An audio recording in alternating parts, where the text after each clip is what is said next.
Again. If you don't know who we are the leading career platform for Web3 builders. Our mission is to help people land their dream job in Web3, and a huge part of that is, of course, education. If you're hearing noises in Arthur's background, it's because there are some kids there, so ignore them. He's a family man, bloke, and he might even join the conversation. But yeah, this is our 13th learn to earn cohort. You can become a smart developer in 14 days. You can build 12 awesome projects. At the end of it, in the top 40 builders, sorry, you will earn 25 USDT.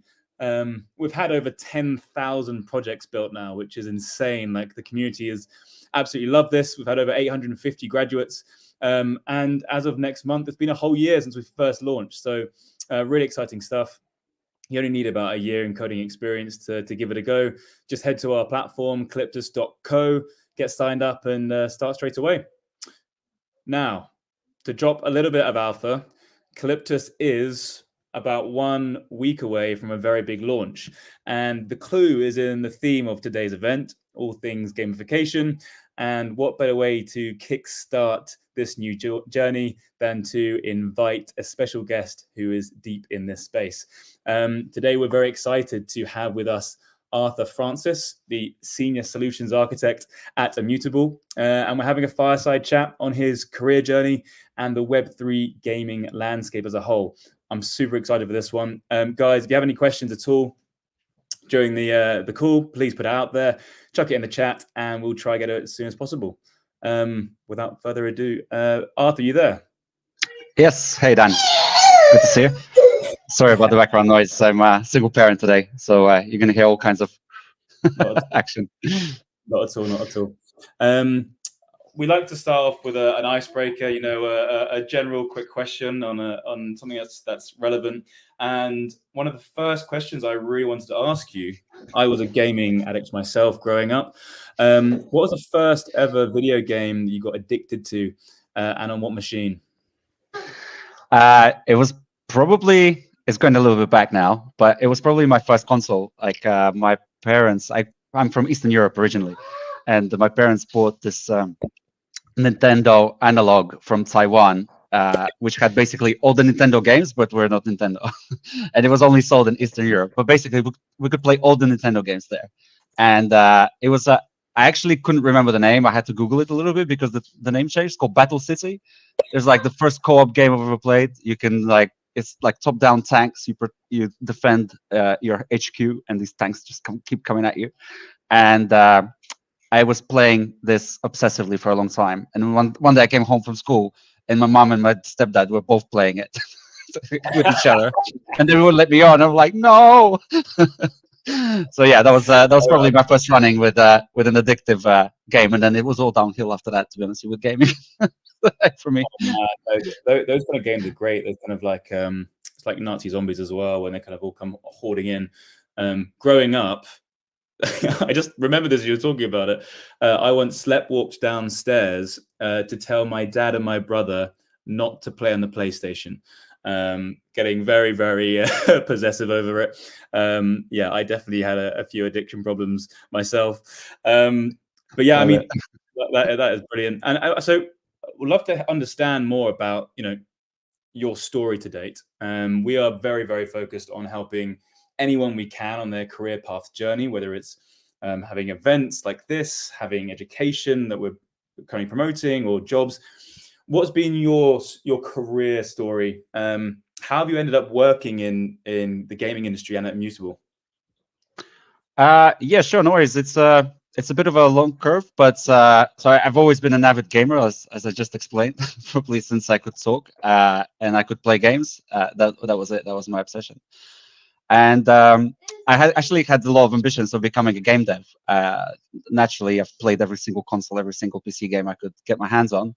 And so I went towards computer science. I graduated university, and when I graduated, it was just like the middle of global financial crisis. And I did a bit of a pivot in my career choices. So I just opted for what was possible at the time, and I went sort of into backend systems and system administration, etc.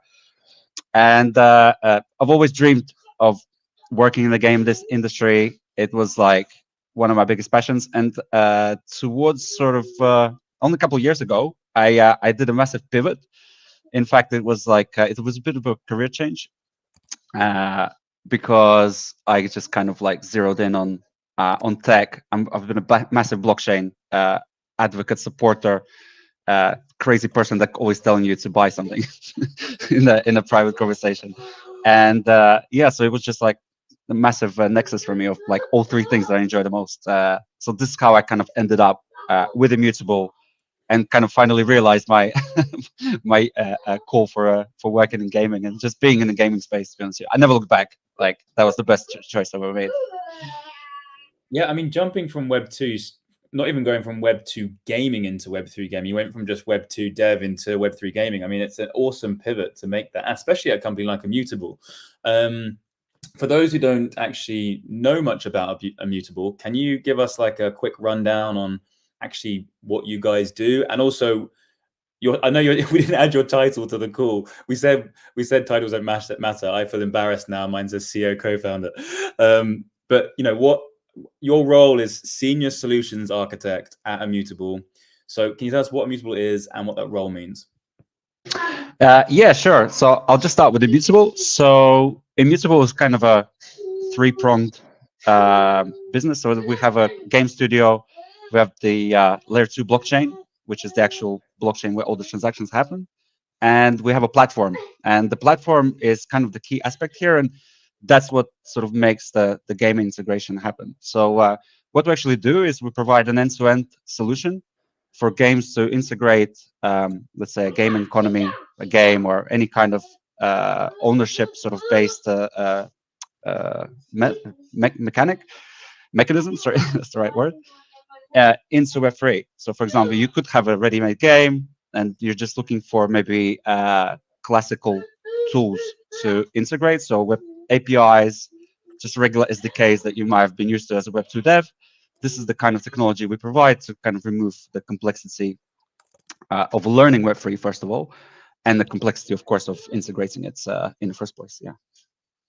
And so when you say end-to-end tool, because you know when anyone thinks about a game, they just think about the visuals, the front end. Well, does Immutable also deal with the graphics, or is it very much the infrastructure, the NFT distribution, the tooling? Just to break that down, or is it the full package? Yeah.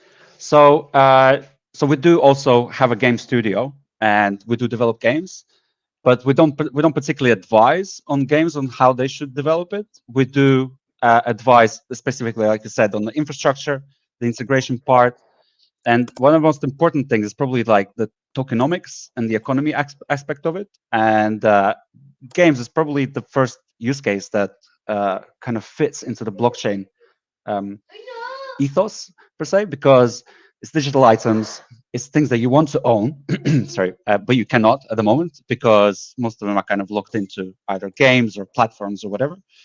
So this is kind of what we bring to the table for the games. So we bring this existing game knowledge and understanding of how to build games.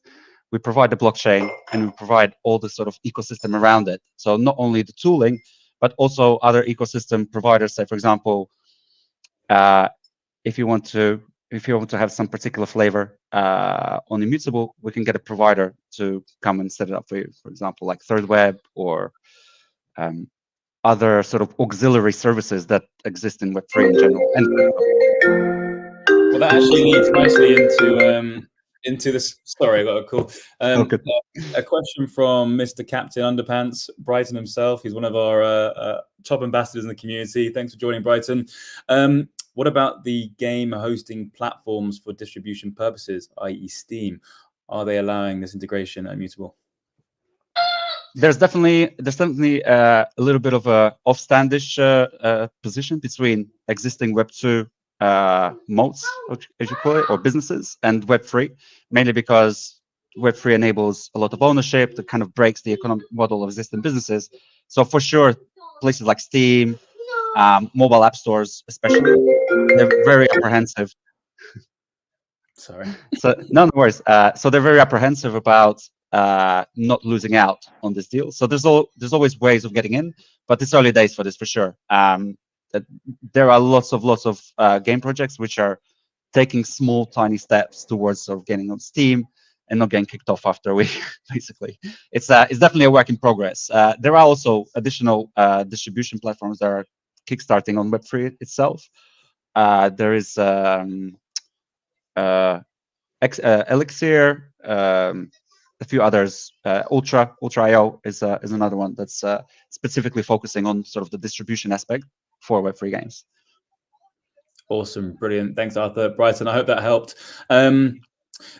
Going back to the kind of the career story, when it came to that kind of pivotal moment moving into, was that your biggest pivotal moment? Was there anything in your career that really defined like where you wanted to go? It could have been even earlier when you were a Web2 dev, or was it this one at Immutable was the killer one for you? No, to be honest with you, like I'm not, like, personally wise, I'm not a job hopper per se. Like, and I don't want to use it in a negative way, but people tend to sort of just 2 years do the job, like see something more interesting, move on to something else. I have a slightly different approach. I really like to kind of ingrain into the business and try to help out as much as possible. So most of my stints have been like 6 years, and I'm now on my second 2-year term, and I'm not planning to leave at all. I love Web3 and everything that Immutable does actually for gaming.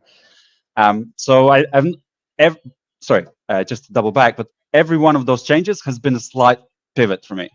So it's always been kind of a gradual improvement, gradual increase. So after 6 years, I moved from physical networks to virtual servers and infrastructure.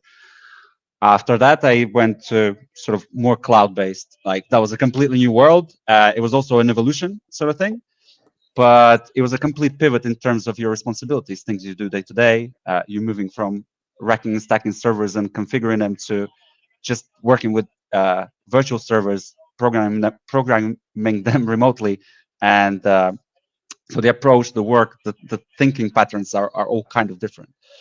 But moving to Immutable was a complete sort of shift change for me. It was sort of working from tech, so that kind of like a triple risky space, Web3, blockchain. If you ask anyone, would you like to work in Web3? Most people will be like, no. Of course, on the flip side, because I've been such an advocate, for me it was like just an easy decision. And in fact, it was a bit of an enlightening moment, to be honest, because during I think most people, not most, but a lot of people had this experience during the sort of the global health fiasco of, hey, I should really do what I enjoy doing. I put a lot more energy if I'm working on a business or on a problem or a solution that I enjoy. I will put way more energy in it. It will be much less taxing for me, and in general, everyone's going to be happy. So for me, it was kind of like an epiphany and a huge pivot at the same time towards like a passion project, Yeah, and that's exactly actually how the genesis of Calyptus came to be. It started literally 2.5 years ago. I told you I'm not the only one in this. This has been a pattern around the world, so I decided to embrace it. And you're against the trend as a non-job hopper. Tech professionals in general, the average is about 15 months staying in a single role. So you're like 3 or 4 or 5 times more loyal than the next man. I definitely didn't stay still when I was in the real working world. No, that's great to know that journey. What are the biggest challenges that you're seeing currently in Web3 gaming at the moment? NFTs, for example, they've had a bit of a tricky ride over the last couple of years. What's your take on the biggest challenges at the moment, and where does Immutable fit into solving that problem? Yeah, I think there's a couple of challenges. I think the one you really touched on, I will cover it first because I think it's a valid one. So just around this sort of negative feeling towards NFTs and where did that come from? And generally, just from my as a gamer, I've gone through the evolution of game funding models. And if you remember, you used to be able to buy a game for £30 in the shop. You have it. You can play it anytime you want. Slowly, that got evolved into sort of these more subscription-based models, like longer term payouts. So as a gamer, you actually end up paying more over a longer period of time. There's a whole period of free-to-play where games were just sort of giving the games away and then putting microtransactions into the game to get some funding out of it. I think that created a lot of kind of friction between gamers and games, because games stop becoming entertaining and they start to become sort of businesses in a way.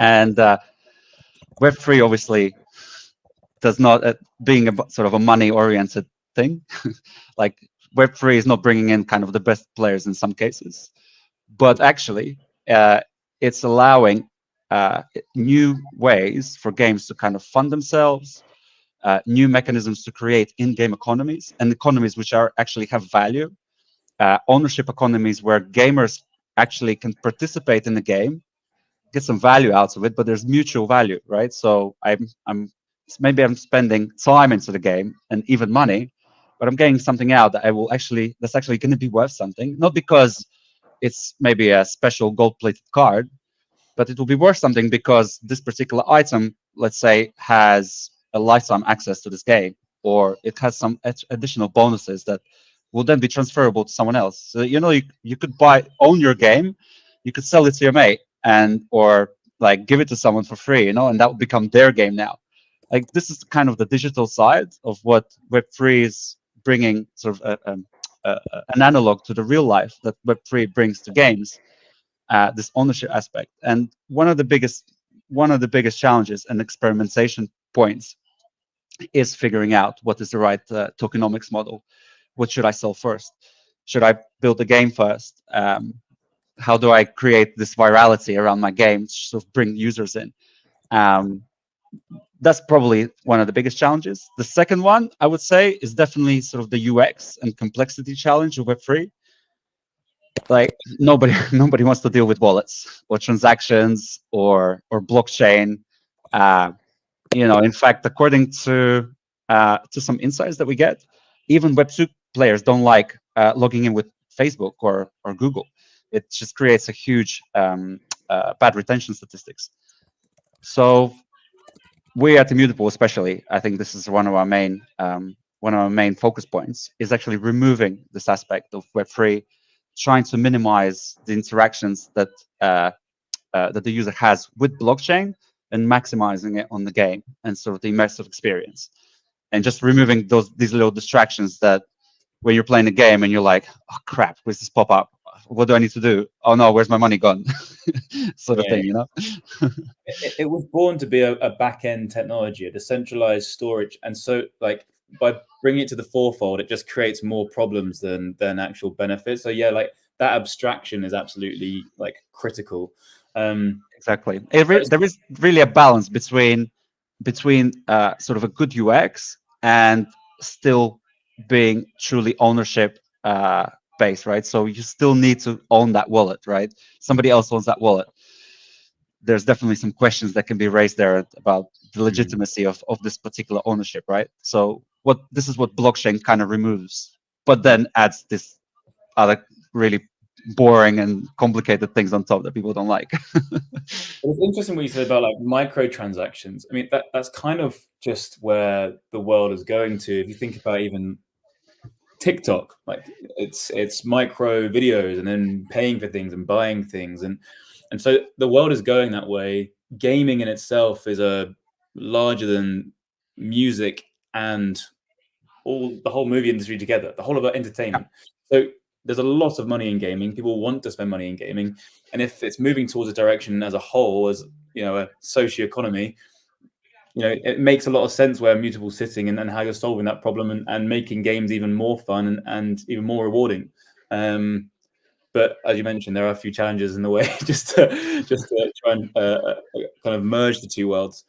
But to be honest with you, personally, sorry if I can just jump in there. Like, personally, what I really love, what this allows for games to do, is games no longer need to beg sort of VCs and maybe publishers for money, there's now new mechanisms by which they can maybe realize a passion project, which would usually be overlooked or shelved. They can realize this passion project and get some sort of grassroots kind of movement going for their game because it's just a quality idea. And I think this is, for me, this is my favorite part of Web3, to be honest. Yeah, I mean that is super powerful, isn't it? If you build a big enough community around it, it is a self-fulfilling thing. You don't have to rely on big money to try and get into the open. It's just the big money will come once you have the community, of course. Yeah, exactly. That's very true. Where do you see AI sitting on all of this? When you're kind of developing games that are mutable, how much are things changing with your own processes and creating games, front end, back end, whatever it is? For sure, AI is disrupting a lot. Like the biggest one is obviously the speed of development is reduced significantly. Like if from just writing code, I use AI to code almost every day, and if I didn't, my calendar would be double as full as it is now. So I see this. I see the impact every day. In terms of games, though, it's pretty massive, to be honest. It just opens up so many more opportunities and innovation ways to innovate on, for example, user-generated content. You can generate dynamically certain textures, looks, and graphics on the fly within the game without needing to sort of release static content for your game and things like that. So your game will become a lot more dynamic. And we're already seeing this now. I think the biggest one, which I kind of stole from my colleague, Aaron, if you're listening, it's a heads up to you. So he made a really good point to me. And if you've seen the UE5 demos and the sort of the high definition textures and these huge populated buildings, that building that manually is basically a thing of the past. You can now use tooling to refine and perfect games to a point where it would only be a AAA title that would be able to complete it before, with millions of dollars of funding. Now you can create simple models and get AI to spruce them up, fix any kind of imperfections in textures, and really, like, again, we're going back to reducing this headcount. But actually, what's allowing you to do? It's allowing you to do a lot more with a lot less. And so there's definitely pluses and minuses there. Yeah, again, it goes back to what you're saying about kind of grassroots. You can fundraise, a percentage of what you typically would have to do in the first place if you have these AI tools, be able to build it much faster, fill in the gaps and at lower cost and that leaner team. So no, it's very powerful, and it kind of leads on to the next question I had, and actually the final question, which is just around kind of major trends in Web3 gaming. What do you think we're going to see over the next 5 to 10 years, and what you're most excited about? 10 years is 5 to 10 years. It's a big frame, probably. I think we were 10 years ago. What games are coming out? We were not talking about NFTs 10 years ago. I think. I think that I got into crypto like 2017, and probably about like a year later, I think the first NFTs came out, like the punks and the first PFPs basically. So it's not even been that long. So 5 to 10 years could have massive improvements. Yes.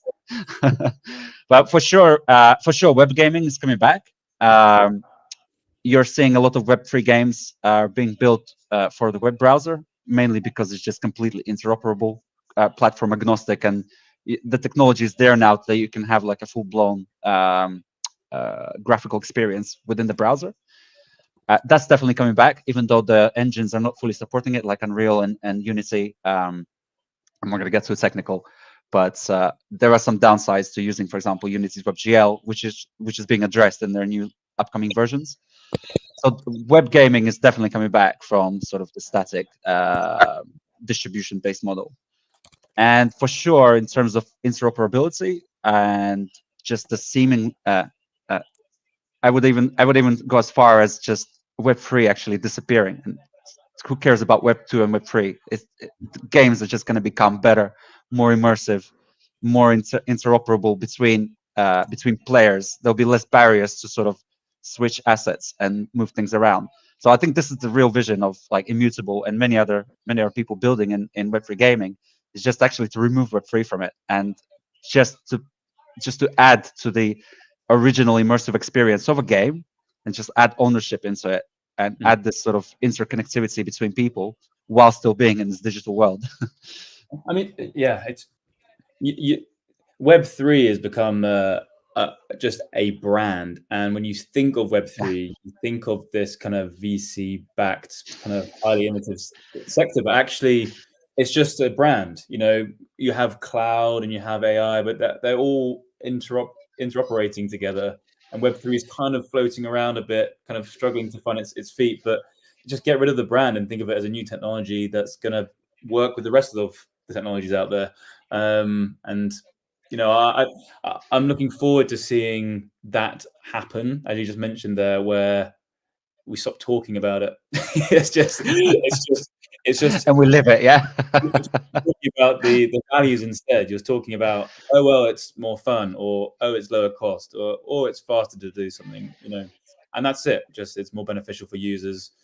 Just like most users don't know how the internet works, but it's really good. 100%. 100%. And like it's really a responsibility of all parties, like the Web3 platforms like Immutable, the game studios who are actually building the games, and like obviously the gamer in the end, but the game studios they really need to kind of figure out how to pivot their existing models or game economies into Web3, because although it's a straight sort of a shoe-in for Web3, lots of people get it wrong, and they kind of go for the surface approaches, surface plays, like let's sell some NFTs, let's get some money, let's build a game. Awesome. I mean, it's a good way to fundraise, but that means you will probably not get to that level where you're building an immersive game. Yes, you'll have some gamers. Yes, you've used Web3, but you're not really natively involving your game economy into this sort of ownership model, Yeah. So I'm really supporting a lot of these projects which are building like their own coin, and they have a really like a wide range of digital assets which can be owned. Big fan of it, even though the UX is pretty crap at the moment. Well, that's good to solve, at least Immutable. We have a good question here, actually. There's been a surge of mini playing apps taking the stage in Web3. What does Immutable think about this for further development and improvements? I mean, if you just look at that, especially on Tonchain, just the amount of mini apps that are coming out of that. I don't think you guys are producing on Tonic. Is it mainly EVM at the moment? Maybe Solana, but no, we do have some projects which are building on Telegram. Sorry, but I'll let you finish. Oh, brilliant! No, that's great. That's pretty, because I mean, like Hamster Combat, like had like 275 million accounts. I'm sure familiar with them, yeah. Most of them weren't real, but but there's a huge surge in these mini apps. So that's a great question from our Discord. What are your thoughts on this? There's definitely a lot of interest, like the whole sort of mini app, which Telegram is kind of kickstarting in Web3, is very, very hot at the moment. There's definitely some how do I say, it's definitely like a period of heat that sort of brings this kind of attention. But what we're seeing in terms of numbers, I've just had a quote of this today, like 50% of people who open the Telegram app, they will actually go through and play the game. So the conversion rates for people who are tapping into the game are really interesting. Now, in terms of the early Telegram apps, I would analog them to the early NFT projects. So like maybe 5% of them are still around and have some value, because they're just pictures, right? They're just pictures. There's no utility. There's no game attached to it. Yes, I own it. Yes, it's rare. But there's a very, very small amounts of these projects that will make it. Now, what I do love is projects which are making these mini games, that are then emerging the user into the existing ecosystem, right? So let's say I'm playing some shooter game, like I'm away from my computer, I'm traveling, and I open my app, and there's a tapping game that will, I don't know, give me some benefit in the game. I will either get some extra points, or I need to tap enemy tanks to explode or something. What you're doing is you're connecting the universe just by adding this small, simple tapping game into the mix, if that makes sense. So it's still early days. It's lots of experimentation happening right now, and of course, there's a lot of attention. So it's a good way for games studios, companies to experiment in general of what it is and how much traction will it get. But it's definitely early days. We do have some projects building it. Definitely interesting. We're sort of watching the space. It's really interesting, that stat you said around conversion, and then you think about the power that Telegram has in terms of its distribution, and just how much that if they're converting as well, then it's a very powerful ecosystem, and yeah, very up and coming. So no, really interesting that insight, Arthur, and thank you so much for this call. I know we're 1 minute You're welcome. over. I don't know if we've got any more questions from the community at all. Might give it 10 seconds or so. In the meantime, I'll just reiterate, anyone who wants to jump into our Solana Learn to Earn cohort 13, the doors are open. Just jump in on our site, clipless.co, make an account. You'll find it when you get into our platform under Upskill. And we have help 24/7 in our Discord. If you ever get stuck, just put a question out into our learning and support channel, and we'll help. Like I said, it's 25 USDC for the top 40. So yeah, good luck, everyone. I think that was the last. Thank you much. So thank you so much, Arthur. Really interesting call. First ever call out on gamification. We had Peter Robinson here last time, who was when he was just coming to Immutable as head of research. And you guys are just, yeah, super interesting people to speak with, and would love to have you back on in the future. Lovely. Pleasure to be here. Really had a good time. Thanks a lot, Dan. Good, Arthur. All the best. Thanks, guys. Take care. Bye.